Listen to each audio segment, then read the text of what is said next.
토요일 아침 온도계 말씀 묵상을 시작하도록 하겠습니다. 오늘 아침 저희가 묵상할 말씀은요, 레위기서 7장이고요. 제가 읽을 본문은 그 중에서도 11절부터 15절까지의 말씀입니다. 나 주에게 화목제사의 제물을 바칠 때의 규례는 다음과 같다. 누구든지 감사의 뜻으로 화목제사를 드리려면 누룩을 넣지 않고 기름으로 반죽하여 만든 과자와 누룩을 넣지 않고 기름만 발라서 만든 과자와 고운 밀가루를 기름으로 반죽하여 만든 과자를 감사제사의 제물에다가 곁들여서 바쳐야 한다. 감사의 뜻으로 드리는 화목제사의 제물에는 누룩을 넣어 만든 빵도 곁들여서 바쳐야 한다. 준비된 여러 가지 과자와 빵 가운데서 각각 한 개씩을 주에게 높이 들어 올려 바쳐야 한다. 그렇게 바치고 나면 그것들은 화목제사에서 피를 뿌린 제사장의 몫이 될 것이다. 화목제사에서 감사제물로 바친 고기는 그것을 바친 그날로 먹어야 하고 조금이라도 그날 다음날 아침까지 남겨두어서는 안 된다. 오늘은 레위기 7장 중에서 화목제를 함께 묵상해 보려고 합니다. 특별히 7장은 화목제가 실제 삶 속에서 어떤 때에 드려지고 또 어떻게 누려지는지를 보여주고 있는 대목입니다. 본문입니다. 화목제는 다른 제사와 조금 다른 결을 지닌 것에 대해 지난 화요일 아침 묵상에서도 말씀을 나누었는데요. 3장의 화목제에서는 하나님께서 드시고 기뻐 향기를 맡으시는 모습을 5절과 11절, 16절에 하나님의 마음을 통해서, 말씀을 통해서 우리가 감지할 수 있었습니다. 그 향기로 나 주를 기쁘게 살라 바치는 제사, 음식 제물임을 이렇게 설명하고 있습니다. 7장의 화목제의 경우는요, 어느 때에 드리는지에 대해 이렇게 설명하는 부분이 나와요. 감사의 경우, 또 사원을 이행하기 위해서, 또 자원하는 마음으로 드리는 이런 때에 대한 것들이 내용이 나옵니다. 그리고 제사장이 먹어야 되는 부분, 또 화목제를 드리는 사람이 먹는 방법에 대해서도 본문이, 전체 본문 중에 내용이 나오는데요. 특별히 오늘 제가 읽은 본문의 감사의 화목제에서는 제물과 함께 다양한 빵과 과자를 곁들여 먹을 수 있었습니다. 하나님께 기름을 드리고 제사장도 그 일부를 먹고 드린 사람도 함께 나눠 먹는 것이 이 화목제라는 특별한 제사였습니다. 저는 이 장면을 상상해 볼 때 이렇게 먹먹한 마음이 들었습니다. 제사는 보통 하나님께 드리고 끝나는 것처럼 여겨지는데 화목제는 그렇지 않았기 때문입니다. 감사의 화목제에서 이 화목제는 하나님과 사람과 제사장이 한 제사를 함께 나누면서 샬롬을 누리는 제사였습니다. 이 화목제의 모습을 좀 더, 그 이미지를 전체 공동체가 향유하는 모습을 그려주고 있는 모습이 신명기 12장 17절에서 18절에서는 그런 장면이 나옵니다. 예물을 하나님 앞에서 가족과 레위인, 남종, 여종도 함께 나누어라 하는 그 공동체 전체가 누리는 기쁨을 표현하는 제사의 대목으로 나오고 있습니다. 이런 모습은, 이 화목의 모습은요, 정말 그래서 단순한 의식의 차원이 아니라, 공동체의 잔치의 모습으로 이렇게 저에게는 이렇게 다가왔습니다. 이 모습을 묵상하다 보니 신약에서 예수님께서 죄인들과 함께 앉아 식사하시던 장면으로 자연스럽게 이어졌습니다.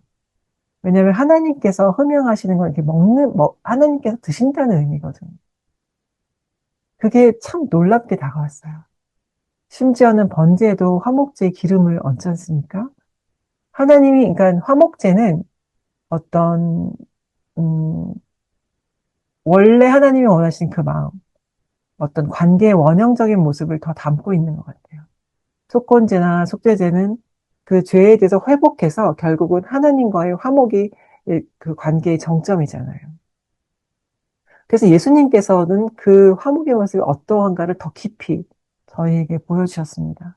남종과 여종이 아니라 죄인들과 함께 식사를, 그 당시에 유대인들이 저 사람들은 죄인이야, 함께 막 먹을 수 없어 했던 그 사람들을 초대해서 드셨죠. 예수님은 우리가 소외했던 사람들도 잔치에 초대하시며 하나님 나라의 진짜 모습을 우리에게 보여주셨습니다.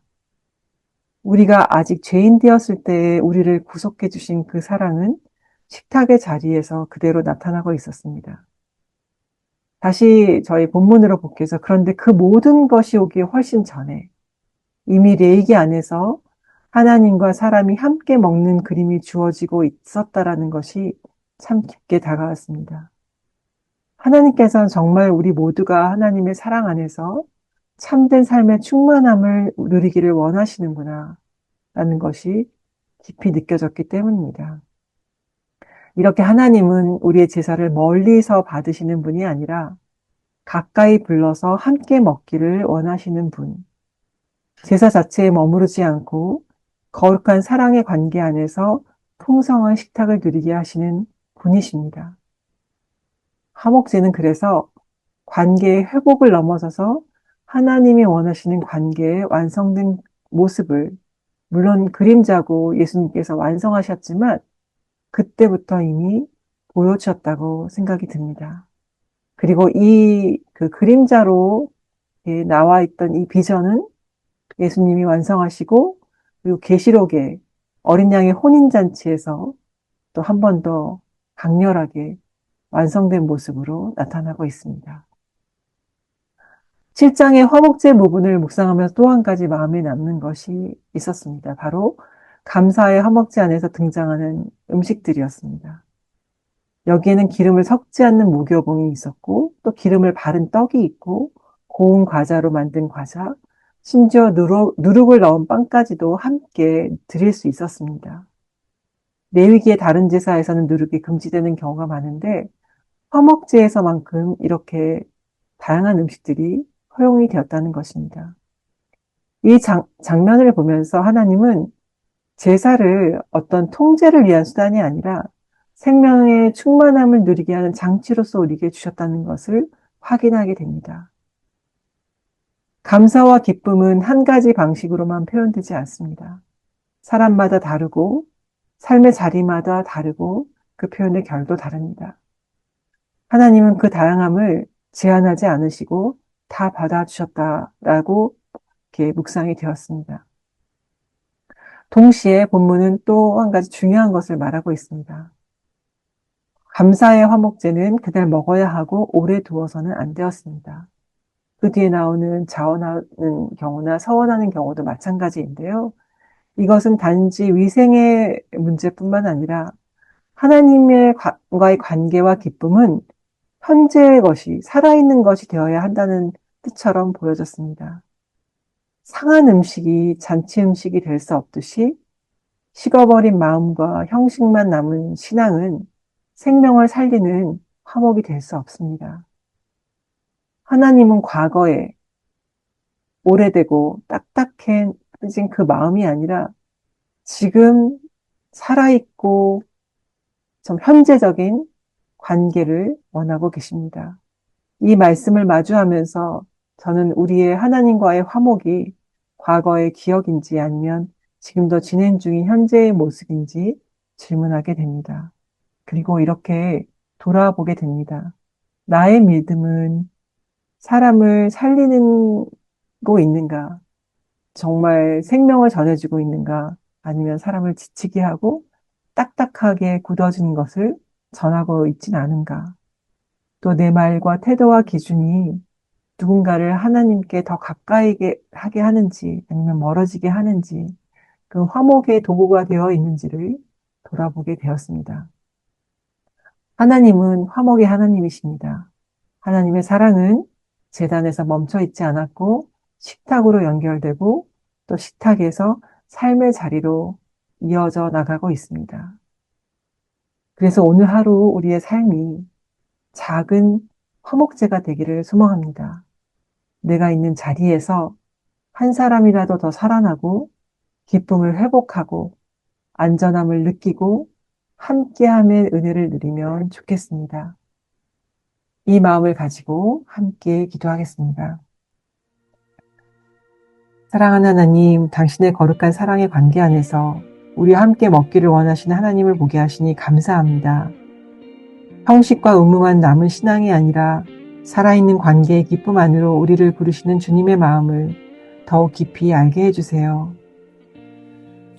내가 있는 삶의 자리에서 함께하는 사람들의 화목과 생명과 기쁨을 누리도록 구체적으로 삶의 자리 속에서 인도해 주세요.